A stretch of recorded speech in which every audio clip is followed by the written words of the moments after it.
In this video we're going to be photographing some more orbeez.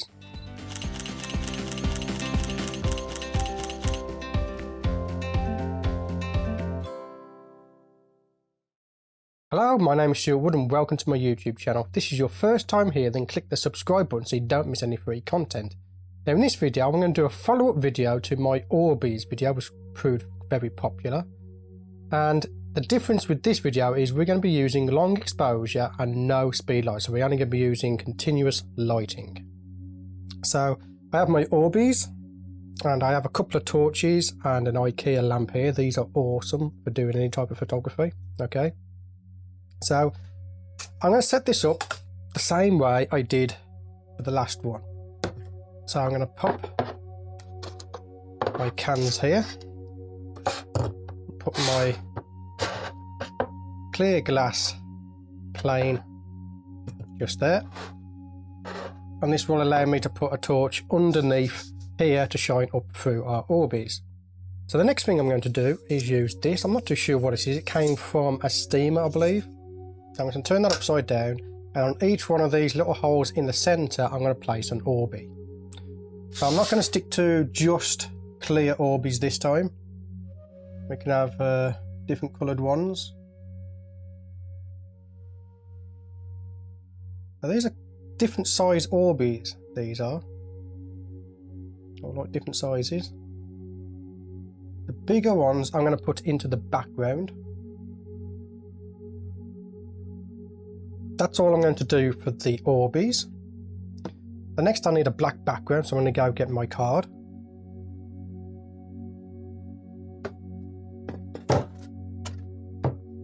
The theory is we're going to set up our camera to have a 2-3 second exposure, and we're going to use a torch and just light paint onto our orbeez. Now this will mostly be a demonstration because I can't do it live because of the video lights. Okay, so in your situation you won't have the video lights, so you'll be able to just do it straight out of the box, but I'll show you roughly what I did.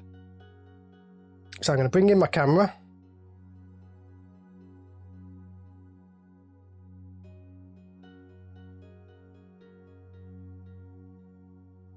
I'm focusing on this orbeez right in the middle. So this is where I need to start experimenting. At this point I need to turn off all the lights and get my exposure right. So I'm going to do that now. Okay, so I've got my settings dialed in now.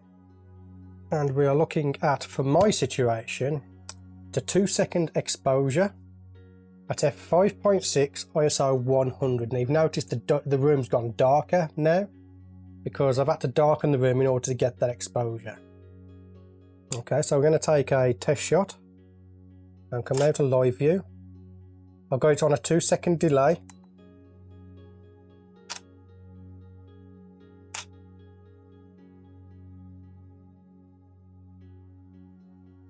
So again, it's not going to work from me because I've got video lights on, but you'll be able to do this, okay?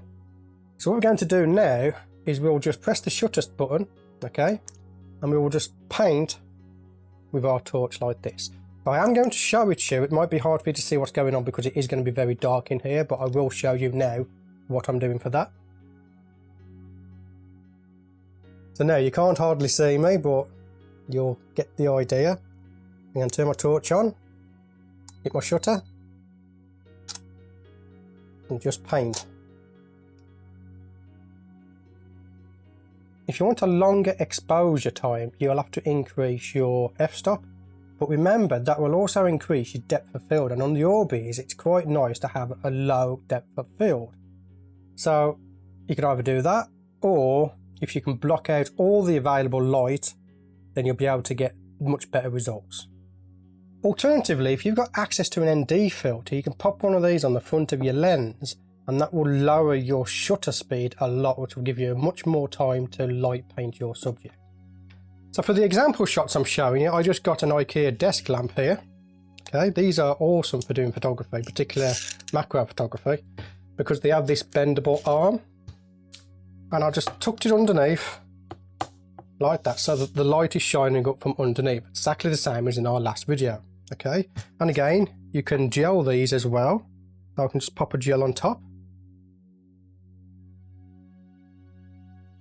So if you've got live view on your camera, you'll be able to see what the image looks like live with your torch. So you can just move your torch around, okay, until you find something that you like, which is a good advantage. Unlike with the strobes, it's mostly guesswork. You got to take a picture, see what it's look like. But with live view, you'll be able to see exactly what you're getting, which is a great little feature if you do have that. And again, you can play with different backgrounds. In these examples, I'll just use different objects in the background. That's how easy it is to do some orbeez macro photography if you haven't got speed lights. Just use any available light. So again, keep your f-stop low if you're into the the dreamy type look. If you want more in focus, then increase your f-stop, of course.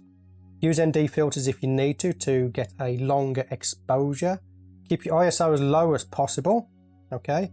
And just have fun. Remember, this is fun. It's not work, it's fun. Change out your background, change out the orbeez, change the lights. Like I said, I even used my phone on a couple of these shots. But that's it for this creative orbeez macro shoot with continuous lights. Let me know if you're going to give this a go. Join my Facebook group, The Macro World, and post your results in there. I'd love to see the results from your efforts. But again, I want you to click like if you liked it, comment on what you liked about the video. Are you going to give it a go? Are you not? Let me know in the comments below. Subscribe if you haven't done already. Click the bell icon so that you get notified when new videos go live. But for now, my name is Stewart Wood, and I'll see you on the next video. In this video, we're going to do some more orbeez video. Again, you can gel these as well. Let me show you that now, because I haven't got them out. So I hope you found this video useful. In the next video, I'm going to be editing some of these videos. Alternatively, if you've got access to an ND... That's how easy it is to do some orbeez or water balls creative macro photography if you haven't